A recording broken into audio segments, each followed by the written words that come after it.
मार्कंडेय पुराण में दुर्गा सप्तशती का यह 10वां अध्याय है। इसमें ऋषि कहते हैं कि अपने प्राण प्रिय भाई निशुम्भ की मृत्यु देखकर, इस प्रकार सेना को भी मरता हुआ देखकर कुपित होकर शुम्भ कहने लगा, अरे दुष्ट दुर्गे, तू बल के घमंड से गर्व मत कर। अरे अभिमानी, तू तो अन्य स्त्रियों के बल के सहारे से लड़ रही है। देवी बोली, अरे दुष्ट, मैं अकेली हूँ, संसार भर में मेरे समान दूसरी है कौन? ये तो मेरी ही विभूतियां हैं, मुझमें ही प्रवेश कर रही है। इतना कहते ही ब्रह्माणी आदि सभी शक्तियां उस देवी के शरीर में समा गई। अकेली अंबिका देवी रह गई। देवी बोली, मैं अपने ऐश्वर्य शक्ति संपन्न अनेकों विभूतियों के रूप में यहाँ पहले विद्यमान थी, अब मैंने सभी रूप समेट लिए। अब तो अकेली मैं युद्ध में खड़ी हूँ, तू भी स्थिर हो जा। ऋषि बोले, तब सभी देवता और दानवों के देखते देखते देवी और शुम्भ इन दोनों में युद्ध छिड़ गया। तीखे बाणों की वर्षा तथा भयंकर अस्त्र शस्त्रों से उन दोनों का युद्ध सभी लोगों के लिए भयंकर प्रतीत होने लगा। जितने भी अंबिका दिव्य से दिव्य अस्त्र छोड़ती जाती, दानव उन्हें निवारण अस्त्रों द्वारा तोड़ता जाता। इसी प्रकार परमेश्वरी अंबिका भी खेल खेल में हुंकार आदि शब्द द्वारा दानव से छोड़े गए दिव्य शस्त्रों को तोड़ती गई। तदंतर असुर ने सैकड़ों बाणों से देवी को आच्छादित कर दिया। तब देवी ने भी कुपित होकर बाणों द्वारा उसका धनुष काट डाला। धनुष के टूट जाने पर दैत्येंद्र ने हाथ में शक्ति उठा ली। अभी शक्ति उसके हाथ में ही थी कि देवी ने चक्र द्वारा वह शक्ति काट डाली। तब दैत्यराज ने तलवार से 100 चंद्रमा वाली ढाल लेकर देवी पर आक्रमण कर दिया।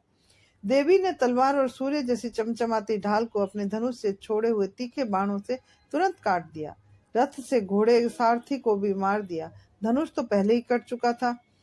तब तो भयानक मुग्धर लेकर अंबिका को मारने के लिए असुर उद्धत हो गया। उसके आते ही मुग्धर को भी तीखे तीरों से काट दिया।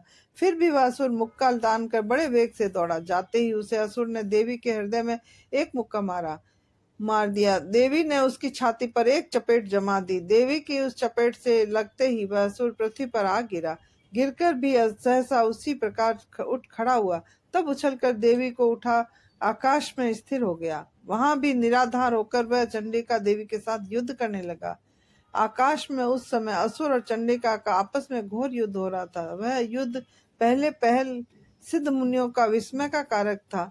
अब अंबिका ने उसके साथ देर तक युद्ध करते करते असुर को उठा लिया और उसे पृथ्वी पर पटक दिया। देवी द्वारा पटका हुआ वह पृथ्वी पर आकर खड़ा हो गया। मुक्का तानकर वह दुष्ट देवी को मारने की इच्छा से बड़े वेग से दौड़ा। तब वह असुर राज को आता देखकर देवी ने उसकी छाती में एक त्रिशूल भोंक दिया। अब वह पृथ्वी पर गिर पड़ा। देवी के शूल से क्षत विक्षत होकर पृथ्वी पर पड़ते ही उसके प्राण पखेरु उड़ गए। उसका गिरना भी समुद्र, द्वीप एवं पर्वतों के साथ सारी पृथ्वी को हिला देने वाला था। उस दुरात्मा के मरते ही सारा जगत स्वस्थ और प्रसन्न हो गया। आकाश भी बहुत साफ दिखाई देने लगा। पहले उसे जो उपद्रवी मेघ उठ रहे थे, अब उल्कापात हो रहे थे और वे सभी शांत हो गए। दैत्य के मारे जाने पर नदियां भी अपने अपने मार्ग पर चलने लग गईं। उसकी मृत्यु होते ही सभी देवताओं के मन प्रसन्न हो गए। गंधर्व मनोहर गायन करने लगे, दूसरे लोग बाजे बजाने लगे, अप्सराएं नाचने लगी, वायु पवित्र होकर चलने लगी, सूर्य उज्जवल होकर चमकने लगा, शांत हुई अग्निशालाओं की अग्नियां जलने लगी, दिशाओं की भयंकर आवाजें शांत हो गई। यह था 10वां अध्याय। आप कमेंट में जय मां दुर्गे अवश्य लिखिएगा।